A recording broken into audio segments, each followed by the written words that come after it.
चलिए विद्यार्थी, आज हम लोग देखेंगे पार्श्विक विस्थापन। ये छोटा टॉपिक है लेकिन थोड़ा सा ये बहुत काम का चीज़ है।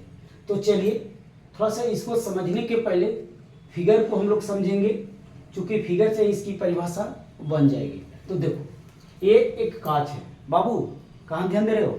ये क्या है? एक कांच है और ये हवा है और ये हवा है। हवा के बीच में क्या है? कांच है। मान लिया जाए ये हवा है और ये भी क्या है? हवा है। ये कांच है। क्या है? कांच। ये कौन माध्यम होगा? ये कौन माध्यम होगा बेटा? ये विरल माध्यम होगा। ये कौन माध्यम होगा? विरल माध्यम होगा। ये कौन माध्यम होगा?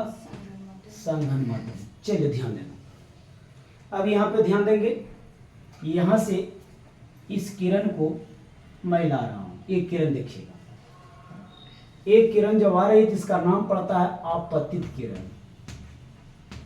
आपतित किरण। आती हुई किरण को हम लोग क्या कहते हैं? आपतित किरण कहते हैं। अब चलिए, जहां पे प्रकाश प्रवेश करती है एक माध्यम से दूसरे माध्यम, तब उस बिंदु पर क्या होता है?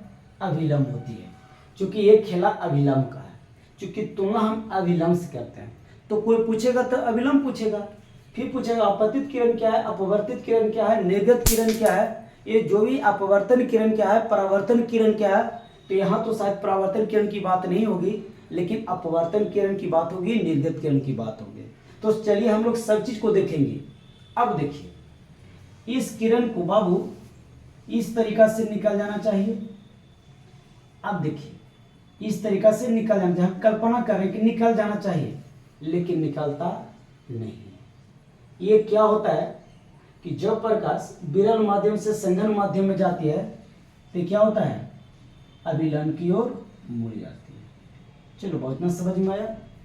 प्रकाश कोई सवाल करेगा कि बताओ, जब प्रकाश विरल माध्यम से संघन माध्यम में आती है तो किरण किधर मुड़ती है?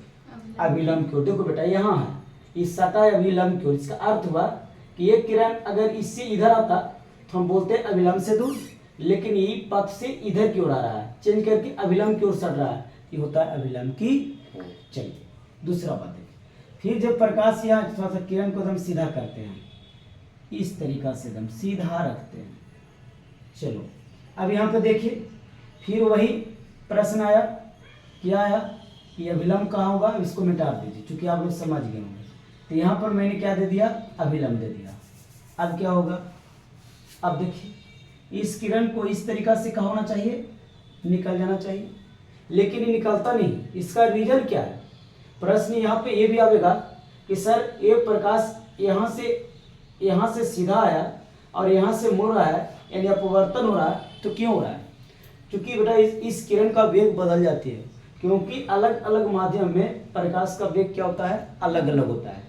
आप ये भी बोल सकते हैं कि अलग अलग माध्यम में प्रकाश की चाल भी क्या होता है? अलग अलग होता है। तो यहाँ का चाल कुछ था, यहाँ का चाल कुछ है। यहाँ में प्रकाश की चाल कम था, यहाँ पे प्रकाश की चाल ज्यादा था। चलिए, तो हुआ क्या कि इस पथ से नहीं आकर के ये इस पथ की ओर का होगा विचलित हो गया, मतलब चला गया। तो आप कह सकते हैं कि जब प्रकाश, ये कौन माध्यम था? कौन माध्यम था? ये विरल माध्यम, बल्कि ये संघन माध्यम था। ये कौन माध्यम था? विरल माध्यम। तो जब प्रकाश संघन माध्यम से विरल माध्यम में आती है तो प्रकाश अभिलंब से क्या होता है बेटा? दूर हट गया ना। लेकिन ये जो किरण लग रहा है कि ये किरण यहाँ से आ रहा था, इस तरीका से लग रहा था ना, आ नहीं रहा, ऐसा अनुभव हो रहा था। ये किरण को देखा जाए तो कुछ ऐसे था, ऐसे था एक किरण। तो अगर देखा जाए इस तरह से मीटर हो रहेगा, तो यहाँ से जो बीच की जो दूरी हुआ ना, ये बीच की दूरी, ये बीच की दूरी, अब इस किरण को यहाँ से ये अपवर्तन हो गया, तो इसको अपवर्तन किरण या इसी को हम लोग बोलते हैं कौन किरण? निर्गत किरण। तो यहाँ पे कहता है कि आपतित किरण, मतलब इस तरह से किरण आ रहा था, और कौन किरण? निर्गत किरण, कि जो बीच की दूरी होती है ना, उस बीच की दूरी को कहते हैं पार्श्विक विस्थापन। बोलो समझ में आया? पार्श्विक विस्थापन समझ में आ गया? आपतित किरण एवं निर्गत किरण के बीच की दूरी को क्या कहते हैं? पार्श्विक विस्थापन। लिख लीजिए यहाँ पे,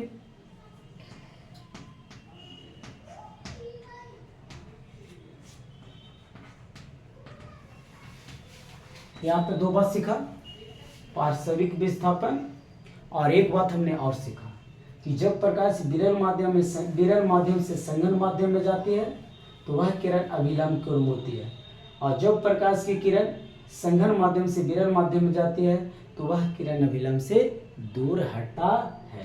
तो ये सारी की सारी दूरी आपस में क्या होगा, सेम होगा।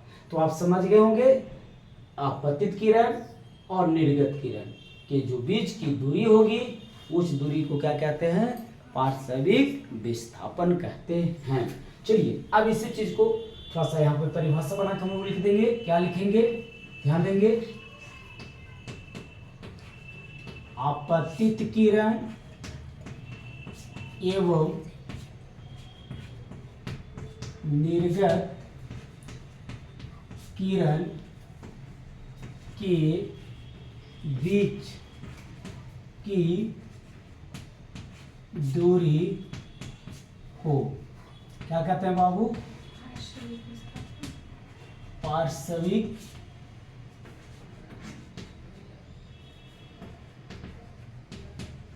विस्थापन कहते हैं। नोट में लिखेंगे, अभी क्या लिखेंगे बाबू, यही चीज, एक किरण लंब से दूर होता कब होता है और लंब की ओर कब होता है, ये दो बात लिखेंगे। तो लिखेंगे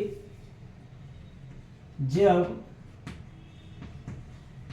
प्रकाश की किरणें, है ना, जब प्रकाश की किरणें विरल माध्यम से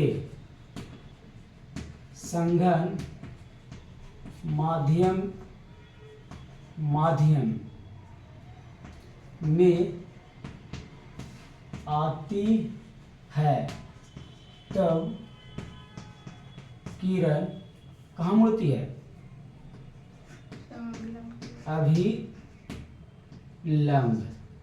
अभिलंब की ओर मुड़ जाती है। लेकिन इसका जस्ट उल्टा, लेकिन मुड़ जाती है, लेकिन जब किरणें कहाँ से कहाँ, किरणें संघन से विरल माध्यम में आती है तब अभिलंब से क्या होता है, दूर